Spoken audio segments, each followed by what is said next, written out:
Hello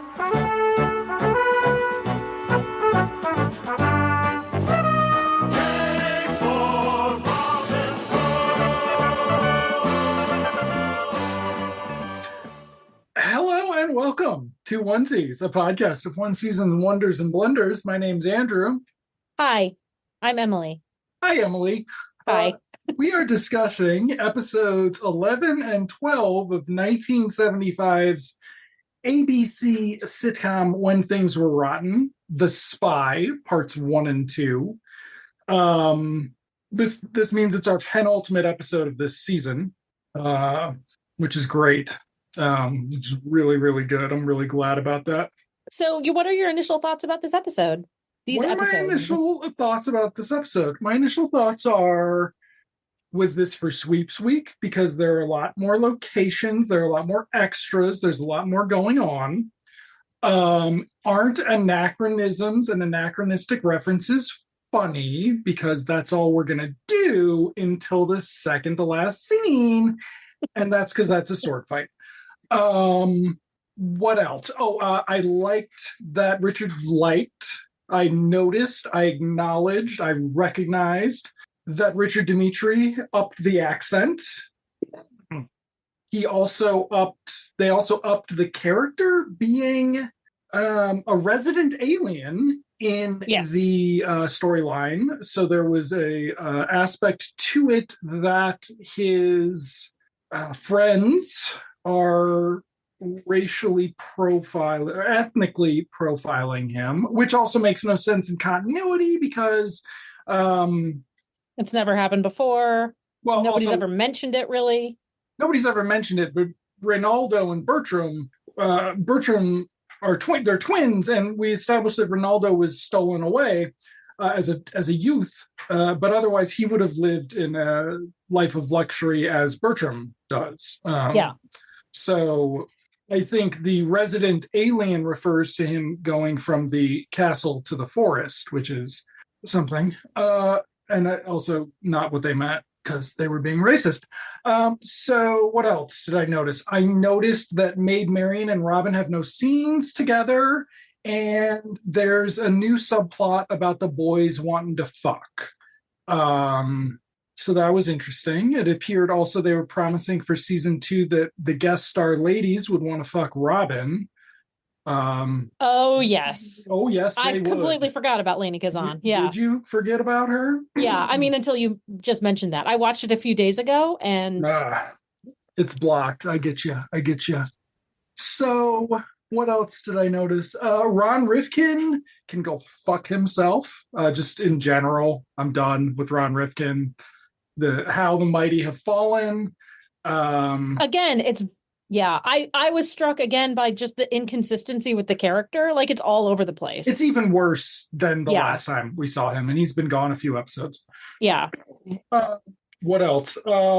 We go deep. So it is very childish. This is a very silly episode. All of the jokes are we're aiming for 8 to 10-year-olds at this point, right? Yeah. We're going really young, which also makes the perviness of it weird, but also makes the sheriff getting off on Payne a little weird. Yes. For 1975. ABC? Is this ABC? This is ABC. He and Bertram are into Payne play and blood stuff. It's a bit. But it sort of we had commented in the very first episode that the two of them are very effete. Yes. And there's always been like sort of a like, not that I thought that Bertram had a crush on him, but this sort of like changes the dynamic of their relationship a little bit. Yes, they're there was a hint of it, but now this is sort of solidifying that. They're the evil gay power couple that we were promised in Dracula the series and then did not get either. Boo. So the episode begins in a tavern, the first tavern we've seen in the show, where the boys are out for a drink. Once Friar Tuck exits the table to use the lavatory or something, The boys immediately ask the bartender to bring over the bunnies, not referring to cute little bunny rabbits, but the ladies. But he brings over the cute little bunny rabbits instead. First, and I will also say this is David Saban's best episode, Little John's best episode. Yeah, I would agree with that. Yeah. We also forgot the episode opens with something about King Richard having to come back to. Right. There's a weird voiceover. We've never had anything like that before. I mean, maybe there was one episode, but this is a long voiceover. This is a long voiceover doing a big setup. This is very much Sweeps Week. The reason we watched these the same for the same episode was because they aired the same night. Yeah. And there is like this whiff of renewal desperation about this episode. Yeah. And no, the Bionic Woman was about to kick their fucking asses out of that time slot. How do you replace a 1 hour, half an hour show with a 1 hour show? We still don't know that. It's still a mystery that someday we will have to uncover. Someday. So yeah, we get that established. That doesn't come back till 14 minutes in. I stopped to check, and 14 minutes in is over halfway through the first episode, because the first episode's 23 minutes or whatever. So it's over halfway through. Like, they really took their time setting up this subplot about the spy.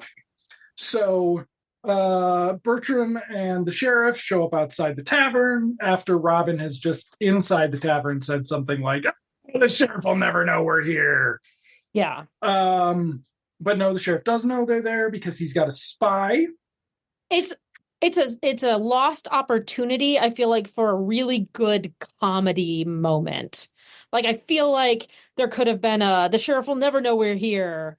Cut to the sheriff, like, Robin will never know we're here. There could have been a funnier moment there. So that sort of brings up just something in general about the show, is how lazily, lackadaisically cut it is. And there's some good examples of it here, where in the second half in particular, there will be some reaction shots, or just not even reaction shots. It's like post-reaction shots where the action just hangs for a second or two longer than it needs to. And that's really funny, because the frustrating part about the thing that reminds you of what you're going to watch if you're not hype on When We Were Rotten or When Things Were Rotten is in the opening titles, they cut the cast shots way too quick.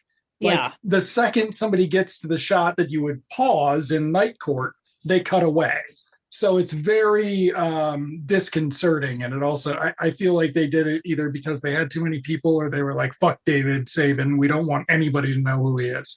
But he really gets it in the opening titles. But the complete opposite is true in the editing of the show. They let the fucking scenes go on too long, and you're just sort of standing there taking the time to go, well, that really wasn't very funny at all, was it? Like, it's giving you way too much time to think about what's going on when they're throwing lots of bad jokes at you. Like, these episodes are just rat-a-tat-tat, one bad joke after another, trying to keep somebody paying attention. Yeah. And grasping, like you said, grasping for straws. Like, oh, well, this sight gag didn't work. Let's throw in a mildly racist joke. Let's throw in, a sexist joke. It's very much like trying to capture any audience that they can. Yeah. By any means necessary. The audience they are looking for based on this episode is sexist racists. So we have a scene where the all of the merry men are suspect, and we don't see who the spy is, but we do see all of the merry men at one point or another leave the vicinity and come back suspiciously. They don't set that up well at all. They don't. I don't remember most of them leaving. None I remember of them Friar leave except Friar Tuck. And he leaves so they can get the bunnies. It's really, and it's like minutes late, like 15 minutes later. It's just, I was like, oh, is this what the episode's going to be? That like a comedy like reveal on a whodunit? No, it's not. And I was a little bit disappointed by that. I mean, that was what my expectation was too. And then, of course, I was expecting the disappointment of it being some like merry man we've never met Right. before, that we've never seen, some extra. But I also knew that that couldn't be the case, couldn't possibly be the case, and have a 2-part episode. Right. And you had read the recap, or we had read the recap, and so we knew the second episode had a trial. But I had sort of forgotten that as I had started. I forgot about it until you just mentioned it. It's so good. It's so good. It's the only thing that Maid Marian has to do really in this series of episodes, and it's terrible. Terrible. Except for Dick Cavett looking motherfucker. Alan. I can't think of his name. Yeah. He doesn't really look like Dick Cavett, but he's just wee. He's just a wee little man. Okay. Like Dick Cavett. He was friends with Groucho, right? Dick Cavett? Yeah, I think I knew that before. I think I've heard that somewhere. Okay, so we then cut to the castle where the sheriff, Prince John, and Bertram are discussing the plans. They're gonna... Oh, and we also saw at the beginning, that was when I knew that it was going to be terrible. They do this bit where King Richard is talking about how he's going to go back to England in a tent, and some guy's listening at the side of the tent, and then this whole bit with mailing the carrier pigeon, and it is just like, really, guys, this is the joke. This is the joke. Scooby-Doo's like, wow. You know what sucks? When things are rotten. Eat it, Mel Brooks. Like, that was what I was just like, well, they're outside more than they ever have been before. Oh, it does not matter. No. Also, we'll talk about it more later, or we'll forget, because who cares? But King Richard is set up to be a cameo. He is 100% set up to be a cameo. And 100% nobody said yes. 100% I was expecting it to be Mel Brooks doing a It's Good to Be the King thing. Something. Right? I was totally expecting that.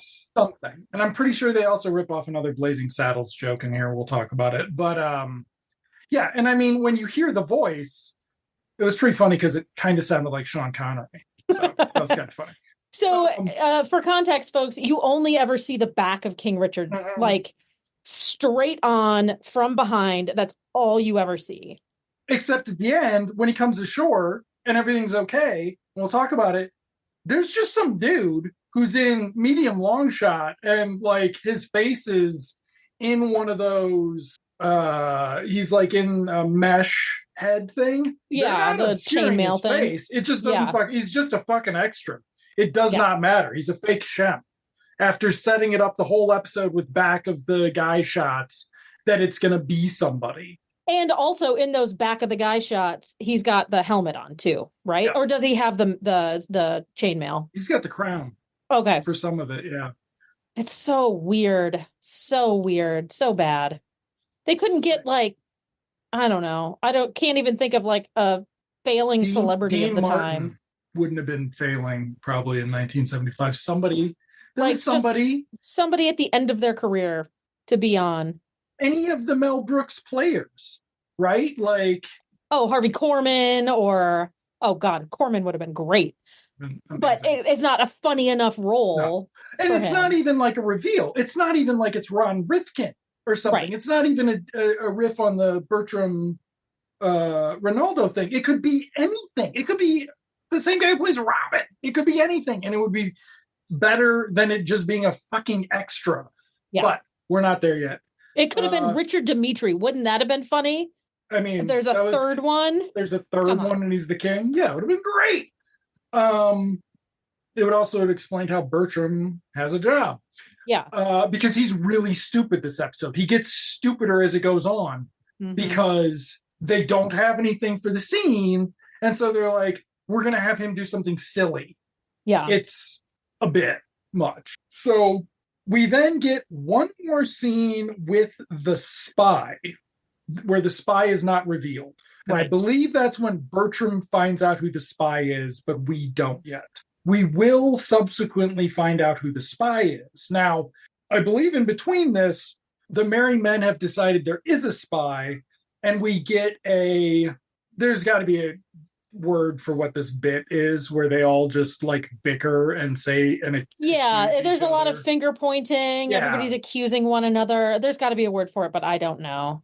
and it's terrible. And though when they're like, "What if Robin's the spy?" I'm like, that would be more interesting than what's Yeah, going on. But that fizzles out real quick, and then we get the big reveal on who the spy is. It is Ronaldo. Ronaldo. And so Ronaldo is at the castle with Bertram and the sheriff talking about plans, but they're More like being split screen shots where they're yes, they in the do. same room at the same time. They Ooh, tried magic. one very ambitious one of those, just one.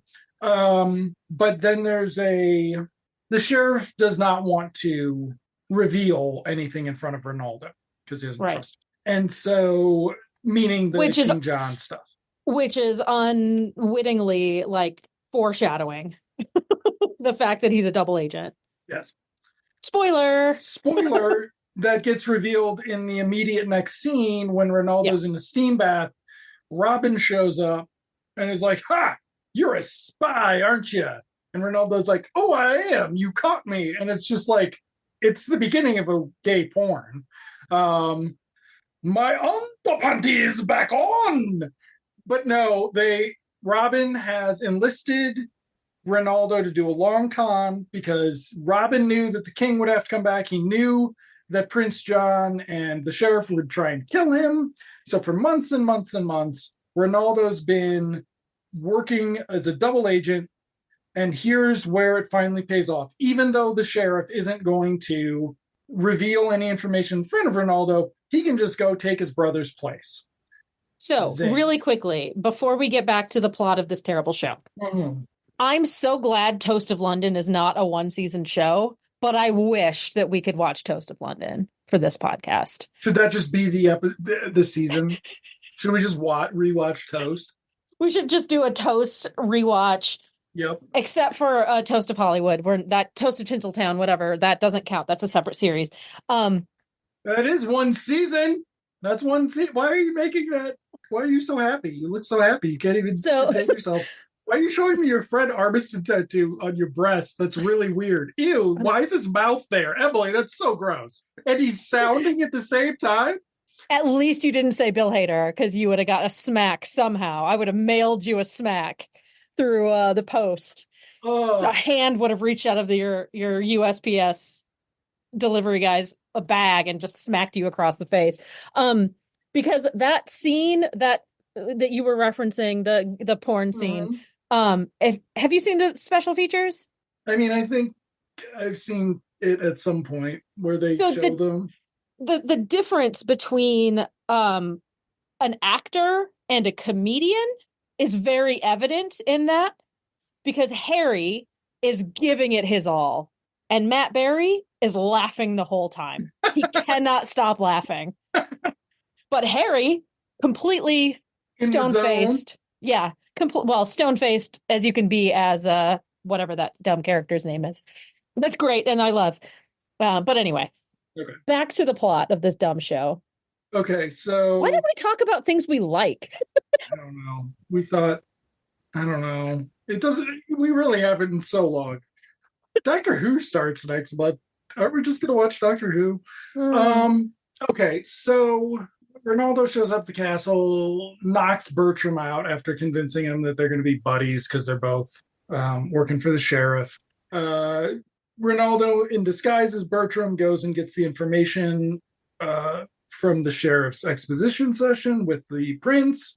The king will be landing at Dover, the White Cliffs of Dover, which apparently some part of, I don't know, maybe the Santa Monica coastline stands in for here. Unclear. Some coastline in California stands in for it. Malibu, probably. Okay. But there are no insert shots. They didn't pay for any stock footage either.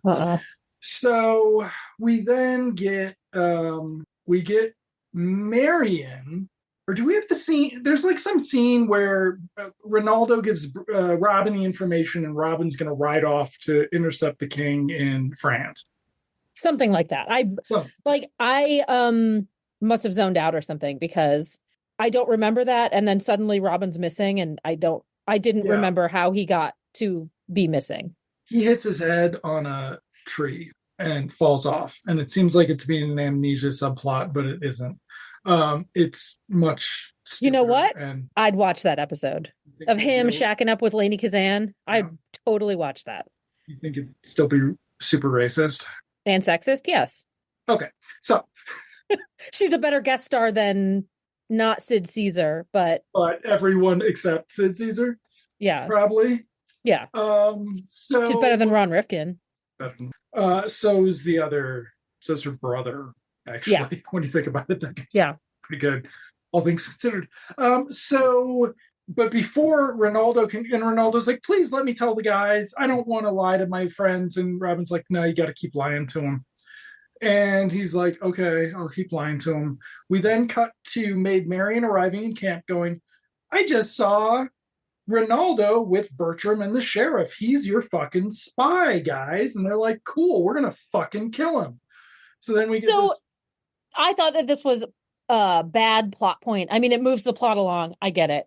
But I feel like Robin would have anticipated Maid Marian seeing Ronaldo and somehow circumvented that. Like somehow made that problem go away.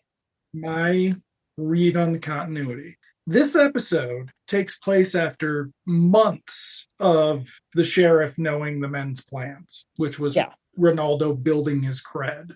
Right. Over that time, I think Robin and Maid Marian have stopped spending so much time together, because that's why Robin's, I mean, there's not the implication that he maybe fucked Lainey Kazan after they kiss at the end.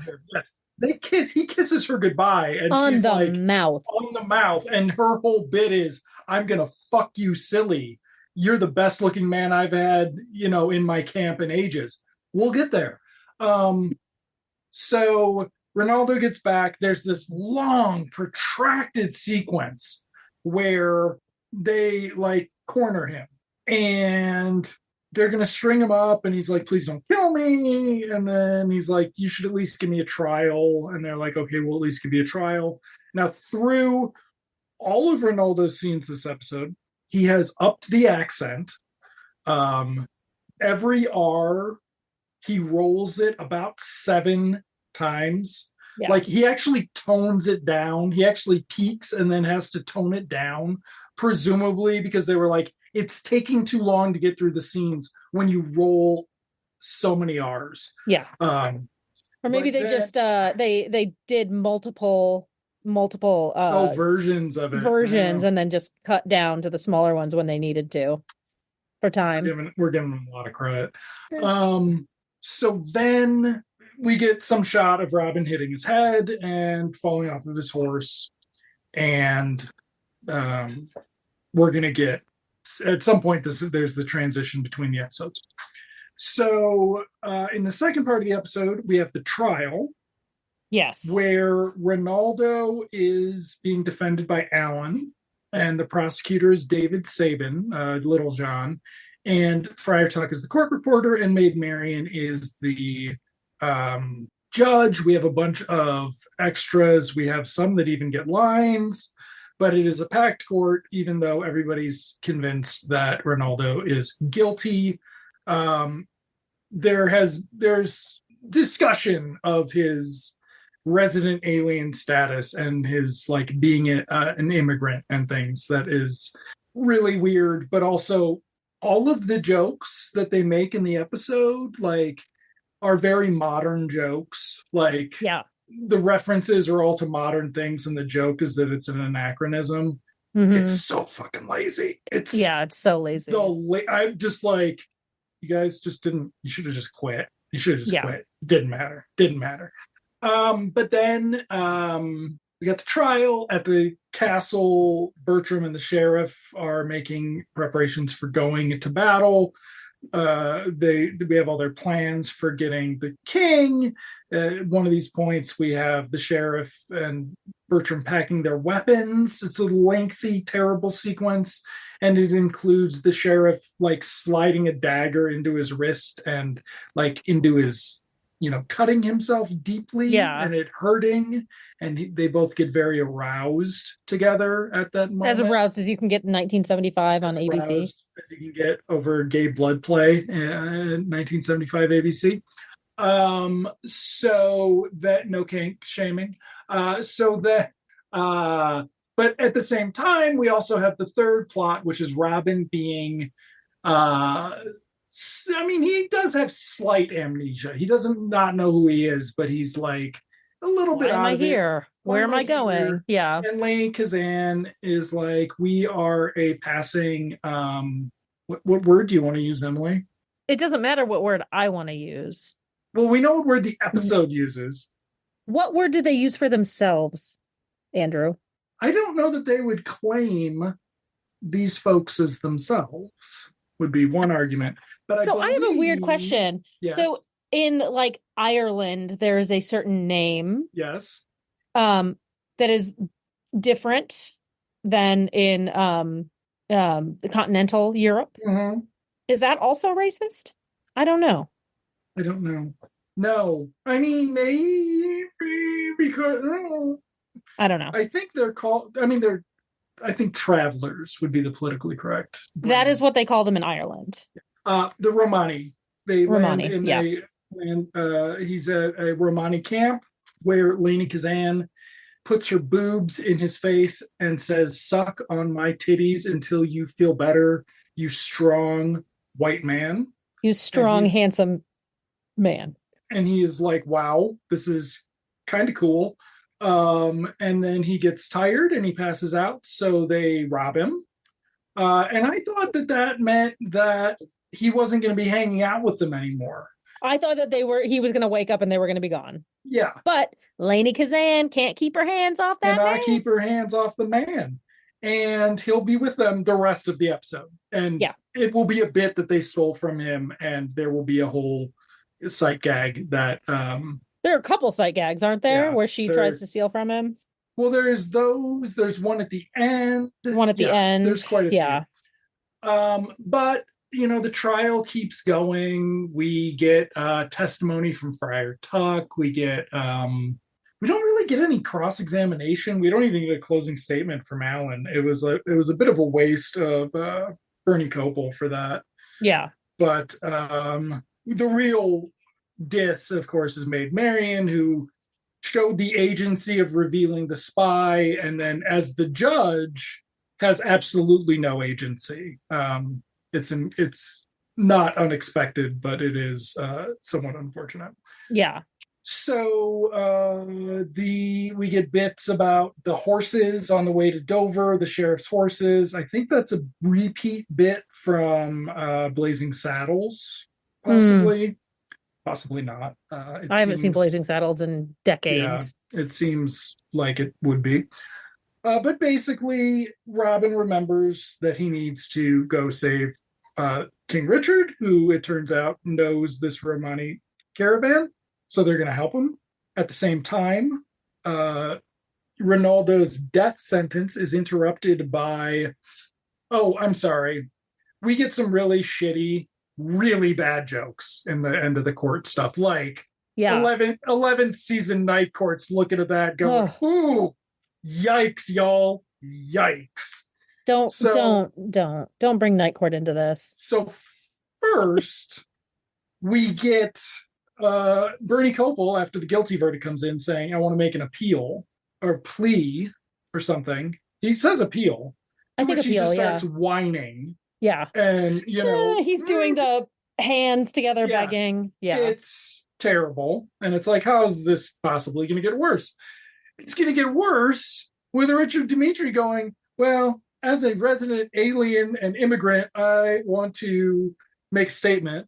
And then he fixes his hair, which is a missed bit because they don't do anything. Like the bit is he's fixing his hair because that was a visual trope for Hispanic guys in the 70s and probably early 80s. Yep. Probably starting in the 60s, frankly, and it's starting with Italians. So definitely with Italians. Yeah. There's a very interesting Venn diagram on the sort of racism when you think about it, the sort of classism against mid and Immigrant Eastern, populations. yeah, Yeah. especially Um, mid and Eastern European ones. and But in America, it's very easy to track that, to trace that. yeah, Look at the people who are popular boxers in their time, and those are the people who. is this a Chris Rock joke? Are you just going to steal the Chris Rock joke? Is it a Chris You know, Rock joke? Chris Rock joke is, you ever notice that boxers, the better boxer you are, the lower you are on the social calendar Okay, or yeah, social totem? He's like, so, like black, Puerto Rican, somewhere out there, there's a Native American fighter who's going to fucking kill all of you. yeah. Yeah. Yeah. So, But it goes in historically. So like you yes, had like Jewish people, you had Italian people, you Italian had people. Yeah. You can yeah, sort of track yeah, certain track types of, yeah. yeah, American bigotry. Yeah. It's cool. It's such a cool thing. It's Just really what yeah, we do. just pay them to beat each other up. Yeah. Yeah, it's kind of Great. what we do best, We've been trying actually. to do that to them for years. Let's let them do that to themselves. Yeah, and make money off of it. It's Yeah. great. Gross. What's exploitation? So Robin's horse shows up, interrupting the death sentence. Ronaldo's like, "Well, shit, the horse is here. Something's wrong. I can tell you. Robin and I were doing a long con to save King Richard. Here's some exposition." And then they're like, "Let's go save him." We get this thing where Little John is like, they're getting on their horses together. And I actually think David Saban didn't make that horse, because just the way that scene went, I almost think he didn't make that horse. Yeah. But they go get on their horses, which might be the first time we've ever seen them mount actual horses on the set. Yeah, maybe. Maybe, it all kind of blurs. But David Saban's like, "You were willing to die to save King Richard?" And Ronaldo's like, "Yep." And he's like, "You're a fucking immigrant. Why would you do that?" And he's like, "I don't know, man, because I'm gonna Doing the right thing. dude. I'm doing the Yeah. right thing." And Little John's like, "There's only one thing to call that: stupid." And I'm just like, dude, you are literally the one who's been riding him for not being more like Merry Man in previous episodes. Yeah. Like, it's just so weird, because I just remember this another show you're lucky isn't a single season, because I'd love to rewatch it. Battlestar Galactica thing where it was a documentary where they're talking about the writing of it. Maybe this season that won the Peabody, the first ever fictional show to win a Peabody, or something like that. But they were talking about how they have to sit around, the writer's room has to sit around and listen to the actors come in and go, "I don't know if I agree with the character doing this, because I've been playing this fucker for 4 seasons and I get a say now." Yeah. David Saban's been playing this guy the whole season, and they still haven't really decided on a vibe for him. Mm-mm. At all. I think it's part of the problem is there are too many characters. Yeah. And for a 23, 24-minute episode to develop all of those characters, you either need to like make it comic and like very one note, or give them each an episode to develop that character. Yeah. And it's 13 episodes. I mean, you just can't do that. I mean, they have no personality past like the surface. Just one note things, right? Like, yeah. I mean, besides Richard Dimitri, but that's still a little bit one note in that he's playing a Puerto Rican. Yeah. It's like a New York City Puerto Rican guy. Yeah. He at least has the twin bit. So it's like he's got a built-in bit, but none of the other people have bits. Unless you include Friar Tuck taking prayer and eating.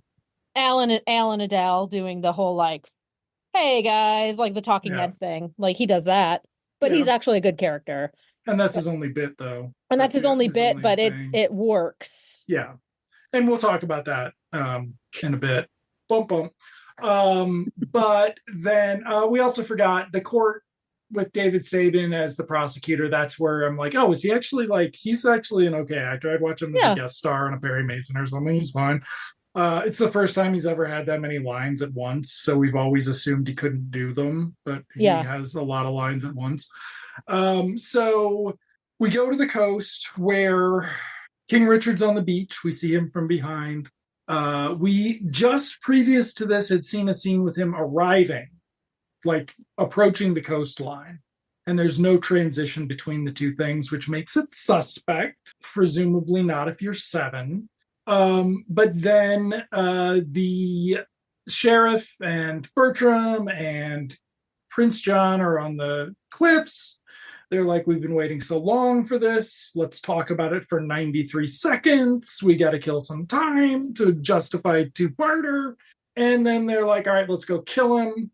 They go down to the beach to kill him, but it's Robin who, in disguise, I was actually impressed with how quickly he's out of the King Richard outfit, because it's just in one shot. He actually gets out of it pretty quickly. Maybe it's like stripper clothes and he just like, it's a tearaway. Yeah. This is for Lady Kazan. King Richard stripper clothes. I wonder what the market is for that at the lady. You should investigate that for us. See if you get a male stripper, and I will look into that history thing that I said I would look into earlier. Okay, cool. Okay, we'll do that. How the Bionic Woman time zone thing. I will look that up if you find out how much it costs to get a King Richard stripper in your state of choice. Utah. I want a Mormon King Richard stripper. That might be tough. That or not. Okay, so shit. So we have a sword fight. The Romani people come out and they all start fighting. There's this bit where the third one, so there's Lady Kazan, she's got a stick. There's her brother who's got a sword, and then there's the third guy who never has any lines, but he plays a violin or a fiddle. And so the bit is for a second that he's playing the music during the fight scene. They lose that, but boo, it was a good idea. Yeah. Even if it problematic, but still a good idea, like visually and like orally. So the sheriff gets the upper hand for once in this really stupid scene about throwing sand in your eyes, where I'm just like, Richard Dimitri should have quit instead of doing that. But then the merry men arrive. They fight Robin. At some point, somebody's like, oh shit, King Richard's actually coming ashore over there. The sheriff runs to get him, but he's safe on the plate, literally. And he goes back out to sea while the sheriff lets him go. And lets him go and chases around the umpire, because it's funny, because it's like 1953 or something, and this is a good joke. What doesn't make sense is why he doesn't just fucking kill King Richard. They kill King Richard, they kill Robin, they kill the merry men. They're all in the same place. They're all in the same place. Instead, apparently, they just let King Richard walk back out to sea. And conversely, why doesn't Robin Hood kill the sheriff for openly, like, this is open treachery, treason, open insurrection? Like, I in this time, in this day and time, it would be perfectly fine for him to kill him, and multiple people, including the Romani folks, would be able to vouch for him. I mean, no, you could just not that anybody trusted. Yeah. I mean, you could just kill him and leave him there. Like, it doesn't matter in this Didn't situation. they say that about Robin? Like, you could just kill him and throw him into the water and nobody would know. They were going to kill them and fucking leave him there. So it's like, why couldn't you just kill them and leave him there? And, who knows what happened, right? Like, because it's a bad show, Emily, because it's a bad show. That's why. So. Because there's one more episode. Yeah. Maybe they'll all die in the next episode. Oh my God. The only show where we've had that happen was that Going to Extremes, where they all fucking kill each other. You didn't watch that, the end of that episode? And they all just fucking kill each other. And nope. It's great. It's so good. They just all die. And what's her face? Erica Alexander leaves the island and it sinks behind her. No, it's different because they're exploiting the island. Oh shit! They all go on a boat together and they all die. That's how that episode ends. And the boat sinks. Leave all the white people to die. Yes. The boat both explodes and sinks. Yes, and they all incinerate. It's great. Yeah. But on this show, what happens at the end is they are around the campfire at the Romani caravan having a celebration. We are going to have no Maid Marian because Robin is too busy fucking Lady Kazan. She's like, you should just stay here and fuck me. And he's like, I'm not going to actually stay here and fuck you. I really enjoyed it, but I do need to go back. Yeah. And then the Romani teach the merry men how to dance, which includes stealing when you dance. Waka. So we get a little racism in at the end. And then they are gonna leave, and Robin says, let's leave it better than we found it, folks.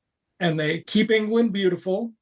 And so they start cleaning up, and Alan turns to the camera and starts explaining how much Robin cares about the environment. And so this is, and even with all of this other stuff on his plate, what a good guy. We're going to make 1197 the year for like environmental responsibility. And it could be okay, except the direction of it by my buddy, isn't it Peter H. Hunt on this one? The one that it is the worst. It is one of the singularly stupidest shots I can think of having seen. They position, it's a crane shot. Yes. And they position just Alan's face in the bottom center of the screen. And you can see what they're thinking. They're thinking, well, everybody's going to see them cleaning behind. Isn't that funny? Except Alan's narrating it on screen, so your attention is drawn to him. Except by doing that, your attention is drawn away from all this other action that they're elaborately doing. Yeah. And it's like, pretty sure you just wanted to fucking dolly back, man. Like, I'm pretty sure the Marx Brothers started doing this in 1929 or 8. Like, yeah, it's really bad. I was just like, wow, guys, you just what a bad episode. Why did Emily pick this fucking show? It's my pick next time. It's my pick next time. Dick Van Patten was, and I was like, oh no, I don't want to watch another Dick Van Patten show. You were just like, oh.